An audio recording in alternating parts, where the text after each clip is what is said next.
پنجاب کی اسمبلی تو بن چکی ہے، وزیر اعلیٰ منتخب ہو چکے ہیں. ہمارے صدر محترم جون سے ہیں ڈاکٹر عارف علوی صاحب، وہ اجلاس کیوں نہیں بلا رہے؟ ان کو کیا مسئلہ ہے؟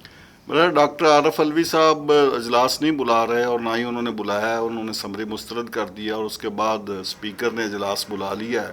اب اسپیکر کے اجلاس پہ قومی اسمبلی کا سیشن ہوگا اور اس میں فارمیشن آف گورنمنٹ ہوگی.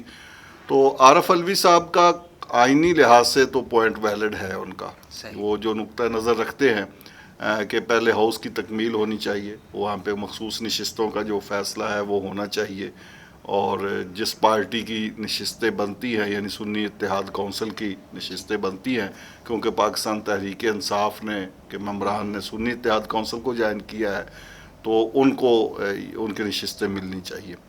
یہ آئینی طور پہ تو ان کا مقدمہ، بلکہ آئینی سے زیادہ میں کہتا ہوں کہ یہ اخلاقی طور پہ ان کا مقدمہ درست ہے. صحیح. اخلاقی طور پہ تو ایسا ہی ہونا چاہیے کہ جس پارٹی کے زیادہ ممبران جیتے ہیں وہ اگر ایک پارٹی میں ہیں تو ان کو ان کی مخصوص نشستیں بھی ملنی چاہیے. اخلاقی طور پر صدر مملکت درست فرما رہے ہیں، لیکن آئینی طور پر ظاہر ہے آئین ہمارے یہاں موم کی ایک ناک ہے، اس کو اپنی مرضی کے مطابق جدھر چاہے ہم موڑ لیتے ہیں.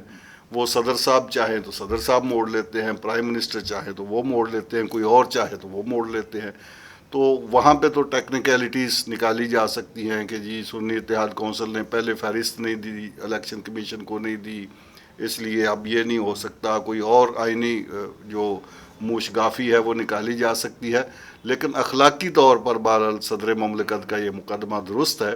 اخلاقی طور پر ایسا ہی ہونا چاہیے کہ جس پارٹی کی اکثریت ہے اس کو ڈیو حق ملنا چاہیے. اب دیکھیں نا کہ کل کو یہ گورنمنٹ فارمیشن ہو جاتی ہے اور کل کو فیصلہ بھی ان کے حق میں ہو جاتا ہے، سنی اتحاد کونسل کے، ان کو نشستیں مل جاتی ہیں، تو ان کو کیا فائدہ ان نشستوں کا؟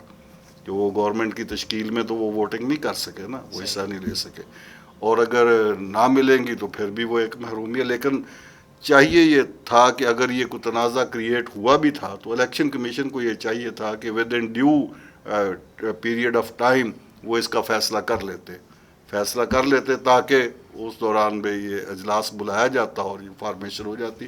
دیکھیں پنجاب میں بھی ایسے ہی ہوا نا کہ نہیں ان کو نشستیں ملی اور ابھی تک وہ بھی فیصلہ نہیں ہوا. لیکن یہاں پہ پھر انہوں نے پہلے اسپیکر کے انتخاب میں تو حصہ لیا، لیکن وہ اس کے وزیر اعلیٰ کے انتخاب میں واک آؤٹ کر گئے. تو اخلاقی طور پر یہاں پہ میں اپریشیٹ کروں گا ملک عامل خان کو. ملک عامل خان جو اسپیکر منتخب ہوئے انہوں نے بھی اس بات کا اعتراف کیا کہ اخلاقی طور پر بات درست ہے، یہ ہاؤس کو کمپلیٹ ہونا چاہیے پہلے، لیکن اب چونکہ وہ الیکشن کمیشن کے ہاں فیصلہ ہے، عدالتوں میں ہے، ہم ان کو کچھ نہیں کہہ سکتے. اور جو پچھلے اسپیکر تھے سبطین خان، انہوں نے بھی یہی رولنگ دی تھی یہاں پہ کہ اخلاقی طور پر یہ پی ٹی آئی کا مقدمہ درست ہے. لیکن ہمارے ہاں پھر سیاست میں اخلاقیات تو کون دیکھتا ہے اور کون سوچتا ہے. تو جس کی لاٹھی اس کی بھینس والی اخلاقیات چلتی ہیں، وہ چل گئی ہیں، ادھر بھی چل گئی ادھر بھی چل جائیں گی. تو 10 مارچ تک کا ان کے پاس ٹائم ہے، تو اگر 10 مارچ تک وہ نئی اجلاس مرتب کرتے، نہیں بلاتے اجلاس، تو پھر کیا؟ نہیں، اب تو اجلاس بلا لیا انہوں نے، بلا لیا 29 فروری کو بلا لیا اجلاس انہوں نے. تو بغیر ان کی نشستوں کے. اسپیکر نے بھی بلا لیا ہے نا، صدر مملکت نے تو نہیں بلایا. اب اسپیکر نے بلا لیا، اسپیکر جو اویلیبل ہاؤس ہوگا اس کے مطابق فیصلہ کر دے گا. وہ اسی میں ووٹنگ ہو جائے گی، نیا اسپیکر ڈپٹی اسپیکر بن جائے گا اور پھر پرائم منسٹر بن جائے گا، جیسا کہ پنجاب میں ہوا. بہت شکریہ سر. Thank you.